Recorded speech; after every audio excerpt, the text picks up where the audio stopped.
Shalom saudaraku, berjumpa lagi bersama dengan saya, Gembala Jemaat Gereja Isa Al-Masih Lawang, Like Generation, dalam program Sapa Jemaat di Rumah. Tetap semangat, tetap berpengharapan, dan harus selalu yakin menjadi pemenang-pemenang di dalam Tuhan kita, Yesus Kristus. Firman Tuhan kali ini terambil dari 2 Timotius 3 ayat yang pertama. 2 Timotius 3 ayat pertama berkata, "Ketahuilah bahwa pada hari-hari terakhir akan datang masa yang sukar." Saudaraku, firman Tuhan ini disampaikan Rasul Paulus kepada Timotius agar Timotius memberitahukan kepada jemaat Tuhan bahwa pada akhir zaman akan terjadi masa yang sangat sukar. Intinya, bahwa pada akhir zaman manusia akan menjadi sangat egois. Karena keegoisan itu, maka manusia bisa mengorbankan siapa saja asal dirinya diuntungkan. Itulah sebabnya seringkali manusia tidak mempedulikan peringatan-peringatan yang Tuhan berikan agar mereka kembali ke jalan-jalan Tuhan. Mengapa? Karena memang pada dasarnya mereka egois dan mereka ingin mencari kesenangan untuk dirinya sendiri. Seperti apa yang terjadi pada tanggal 5 Juni 1947 di Hotel La Salle, Chicago. Lebih dari 200 orang terluka parah dan 60 orang kehilangan nyawanya, serta 10 orang diantaranya meninggal karena melompat dari jendela kamar mereka di lantai atas. Pada hari naas itu, hotel itu mengalami kebakaran hebat yang menyebabkan hampir seluruh kamar yang ada di hotel itu mengalami kebakaran. Sebelum api mengamuk begitu hebat, di situ ada seorang pengusaha yang sedang menelepon istrinya dan memberitahu bahwa ia sedang bermain kartu dengan teman-temannya. Rupanya itu adalah kebiasaan dari pengusaha itu, menghabiskan waktunya bermain kartu dan judi untuk mencari kesenangan bagi dirinya sendiri. Istrinya yang merasakan firasat yang tidak baik menyuruhnya agar segera pulang. Namun sang pengusaha keberatan dan berkata bahwa ia akan menyelesaikan satu putaran lagi, setelah itu ia akan pulang. Tetapi istrinya berkeras dan berkata, "Jikalau kamu tidak mau pulang, jangan sampai kartu judimu membunuh dirimu." Namun peringatan itu sama sekali tidak dihiraukan oleh sang pengusaha itu.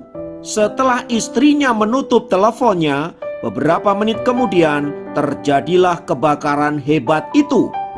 Keesokan harinya, regu penolong menemukan mayatnya dalam keadaan gosong dan menyeretnya keluar dari salah satu kamar di hotel itu. Pada saat pemakaman, istrinya berkata, "Seandainya kamu berhenti bermain kartu, mungkin kamu masih ada bersama denganku dan anak-anak." Saudaraku, dalam hidup ini kita memang diperhadapkan kepada pilihan-pilihan, dan setiap pilihan ada konsekuensinya.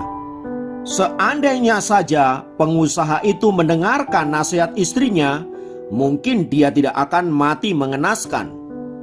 Namun sekali lagi, ia memutuskan untuk tetap bermain kartu dan pada akhirnya ia mati dengan cara mengenaskan. Semua itu terjadi karena keegoisan dirinya.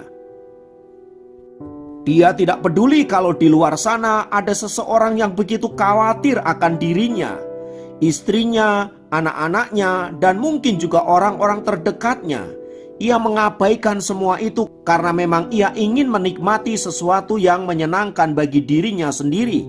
Tetapi ujung dari semua itu adalah kebinasaan.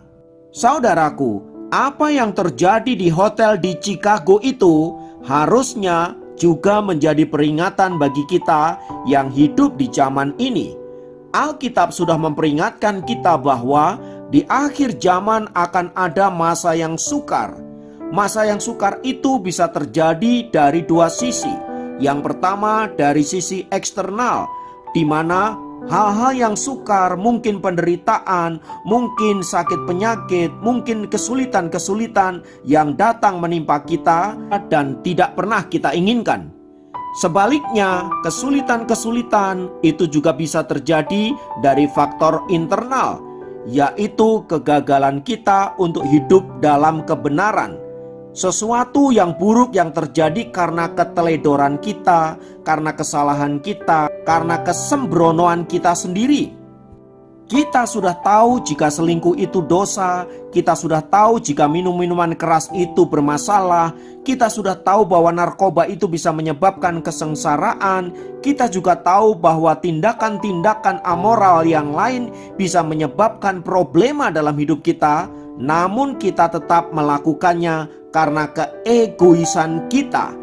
Itulah saudaraku yang menyebabkan kita ada dalam kesengsaraan yang disebabkan oleh diri kita sendiri.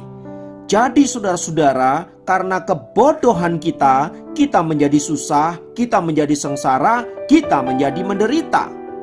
Dan pada titik ini seringkali kita tidak sadar bahwa semua itu terjadi karena kesalahan kita sendiri.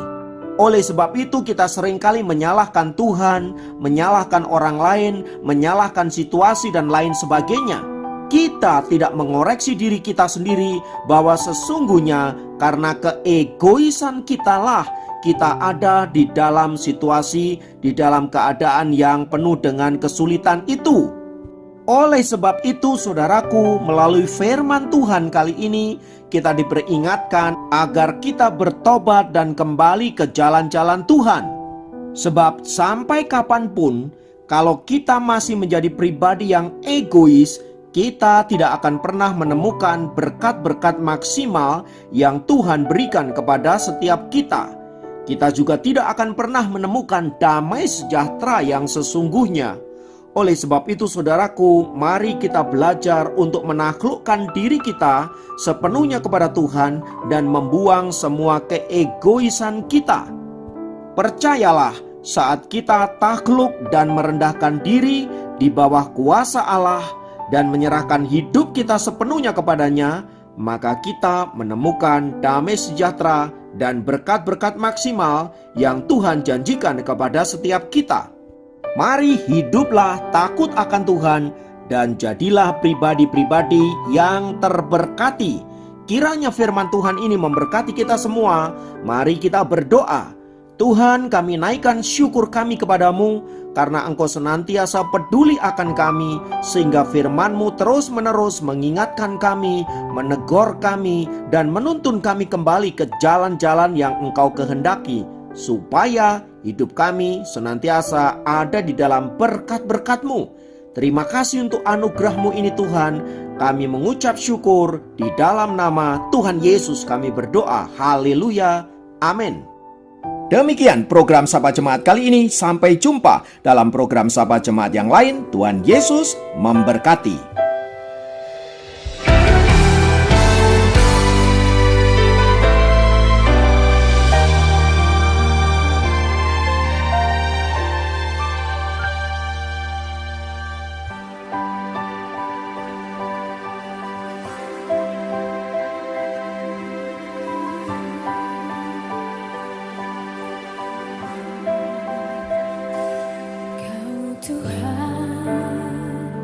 Penolong dalam hidupku, ku percaya hanya kepadamu.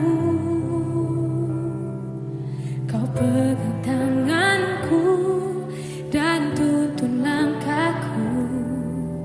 Yesus, kau perlindunganku.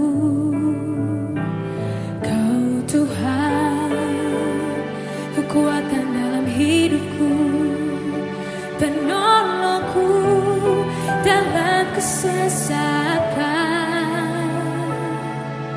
Kau gunung batuku dan pertahananku. Yesus, kau kemenanganku.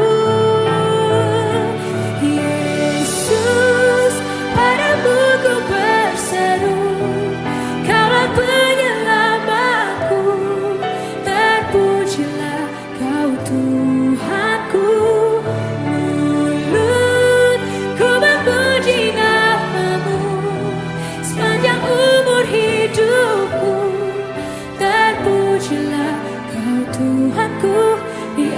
atas segalanya.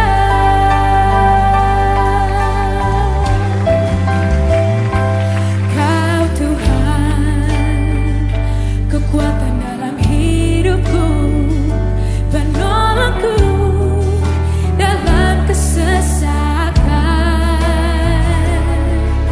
Kau gunung batuku dan pertahananku. Yesus, kau kemenanganku.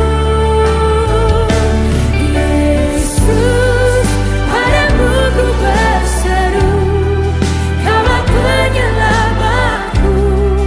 Terpujilah Kau Tuhanku.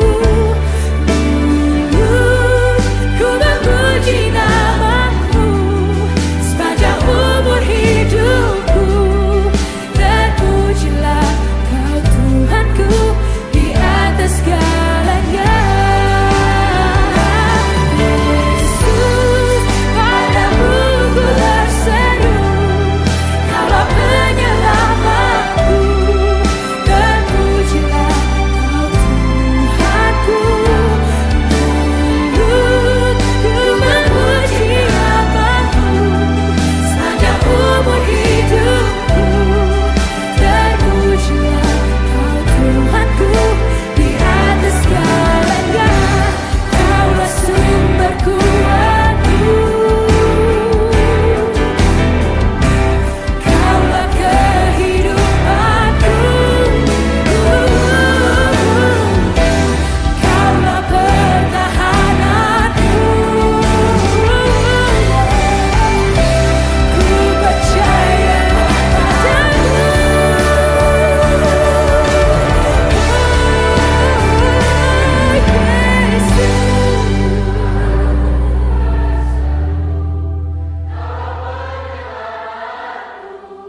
Terpujilah Kau Tuhan.